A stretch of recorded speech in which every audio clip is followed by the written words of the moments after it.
வார விடுமுறையொட்டி திருவண்ணாமலை அண்ணாமலையார் கோவிலில் ஏராளமானோர் குவிந்த நிலையில் 3 மணி நேரத்திற்கும் மேலாக காத்திருந்து சுவாமி தரிசனம் செய்து வருகின்றனர். இதுகுறித்த கூடுதல் தகவல்களை செய்தியாளர் பாண்டியன் வழங்க கேட்கலாம். பாண்டியன், முழு விவரங்களை வழங்கலாம்.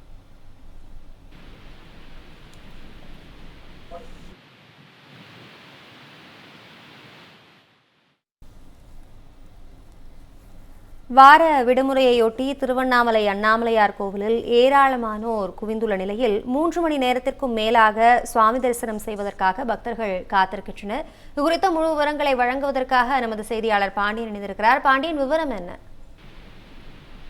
வணக்கம் அபிராமி. ஞாயிற்றுக்கிழமை விடுமுறை தினம் என்பதால் ஆயிரக்கணக்கான பக்தர்கள் அண்ணாமலையார் கோவிலில் 3 மணி நேரம் காத்திருந்து சாமி தரிசனம் செய்து வருகின்றனர்.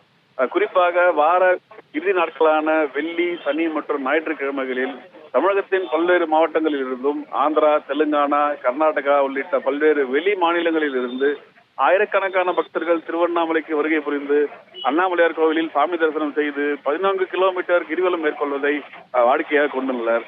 இந்நிலையில் ஞாயிற்றுக்கிழமையான இன்று அதிகாலை அண்ணாமலையார் கோவில் நடை திறக்கப்பட்டு ஆகம விதிப்படி அண்ணாமலையார் மற்றும் உண்ணாமலை அம்மனுக்கு சிறப்பு அபிஷேக ஆராதனைகள் செய்யப்பட்டது.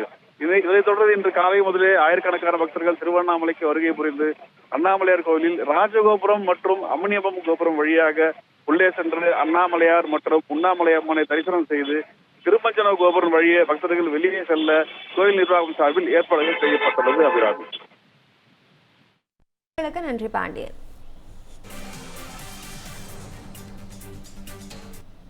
இந்த மாதிரி யூஸ்ஃபுல்லான இன்ஃபர்மேஷன்ஸை தெரிஞ்சுக்க தமிழ் ஜனம் சேனலை சப்ஸ்கிரைப் பண்ணுங்கள்.